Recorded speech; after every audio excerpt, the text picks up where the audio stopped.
And maybe I don't understand what you mean by mechanical advantage, but let me tell you something that I do have. I've got heart. Miles and miles of heart. Thank you. Science Court is an animated 1997 educational show that I really find to be interesting.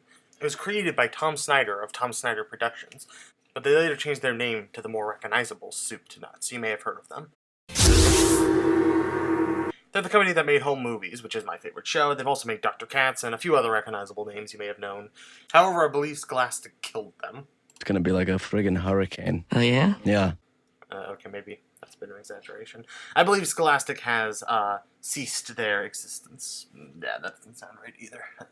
Anyway, this show has a lot of similarities to those other shows in style. Standing around, talking. The show is about solving court cases with science. Yeah, that sounds lame. The fun really comes from the characters in the court cases. Excuse me, did you say Joe Schmo? Yeah. You mean there really is a Joe Schmo? Yes, Your Honor, right here. I mean, I always thought Joe Schmo was a fictitious name. Yeah, it is. But it's also my name. The main characters consist of Doug Savage. He's a lawyer in Science Court. There's also Allison Krempel, another lawyer. I'll give you a quick rundown of a typical episode of this show. Allison's client is always right, and Doug's client is always wrong. That's really... it's everything. We find the defendant, Mr. Jenkins, I hate this part. not guilty. Oh, so close. At least they had the word guilty in there. Okay, so of course there's more to it than that. But the show isn't anything too heavy. So I'll talk about an actual plot now. Electric Current is about two ping pong players, Mary and Mr. Richmond, who fight over who actually should have won a ping pong trophy that Richmond has had for 10 years. Mary believes she should have it, seeing as Mr. Richmond actually lost to her. However, he has an excuse for why he won it. But you lost, Mr. Richmond. I beat you. I was injured. That doesn't count as a loss. My thumb was badly bruised. But you play ping pong with your right hand. Well, yes, that's true, but... I just think you're a bad loser. Okay, we're just gonna jump to that now. Anyway, this all leads to her accidentally breaking Richmond's electric burglar alarm. He then fixes it with his dog's leash. Later, the light goes out on his alarm, informing him that someone has broke in. He takes Mary to court, believing she was trying to break in. Guy's very serious about it, too. I mean, he wants to ban her from ever playing ping pong again. And as punishment for Mary's awful crime, we are asking that she be banned from ever playing ping pong again.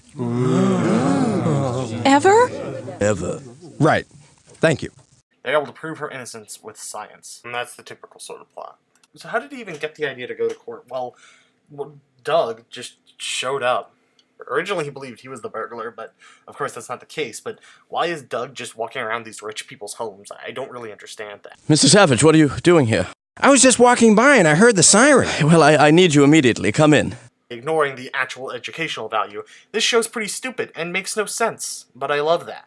That's why I like it. It's full of charming and funny scenarios and conversations that make you want to come back to the show. Like, it's always pretty innocent crimes, like stealing a ping pong trophy. Alarm Wood, sound the wedge. Huh? I mean Wood Wedge, sound the malar. I mean Wedgwood. Sound the alarm! Faster, Wedgwood, faster. There's an intruder. There's also stenographer Fred and Judge Stone. It's pretty obvious who their roles are with this show. The art is the sort of stuff you'd expect from Soup to Nuts. It's actually kind of a mix of Home Movies and Dr. Katz. I'll admit, it's not quite as appealing to me as Home Movies, but I still like it. There's definitely some recognizable voices here, too. Of course, John H. Benjamin, who is in practically every Soup to Nuts show. Cramwood has made a mistake, and I'm not just talking about the movie where he played the cop who had a porcupine for a partner. That was not exactly good. They also got Fred Stoller. I was originally going to talk about how he voices many characters in TV, and how when you hear his voice, you'll probably recognize it. But this is my second take of this because my brother yelled over the original playing some video game in the other room, so I'm just going to comment about that instead. I thought it was Douglas M. Savage. Oh, you know what? I think you're right. Your Honor, I asked that the T in my name be stricken from the record. I didn't put it in any way. This was my idea. So why am I talking about this random educational show? Well, I love Soup to Nuts, so I wanted to see this.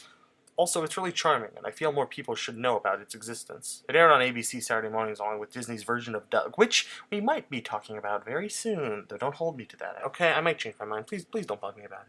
It seems like a lot of people around the time had heard of its existence. I mean, even the creator was inducted into the Association of Educational Publishers Hall of Fame for the show, according to Wikipedia. Don't hold me to that either. So I really don't know how many people still think about this show to this day. Again, it seemed like most people had heard of it. I mean, it spread quite a bit back in the day. It was shown in many schools on CD-ROMs or VHS tapes. Imagine going to school and watching this. I love a dog named Wedgwood. W-E-D. It happened to some kids. Some kids lived that dream. If you watched this in school as a kid, tell me about it in the comments. I mean, like, some of the books they sold were regular kids' books, but then some of them were workbooks. Did you ever do science court workbooks in your school? I gotta know. One of these days, I'll come across a VHS of the show or a book or something.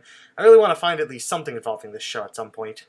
So is it worth revisiting today? I mean, if I've convinced you with this stupid video, then sure, it's probably going to match your sensibilities like it does for me. Anyway, I thought it was worth bringing this show back up again, see how many people remembered it. Hope you enjoyed the video. Oh, also, I did a poll on Twitter to see how many people actually remembered this show. I don't have the conclusion to that poll as the time of recording this, but look at those conclusions! Wow, look at the results. Can you believe it? Oh, and I should mention that the show ran for 3 seasons and that currently no episodes from Season 3 are online, so I believe they're technically lost media. I mean, I'm sure somebody has it in their vault somewhere, but technically it's lost media, and that sucks. Oh, and also one more thing. It's probably not going to be the last thing, but the show's name got changed to Squigglevision later on in the run, so there's that. Oh, also one more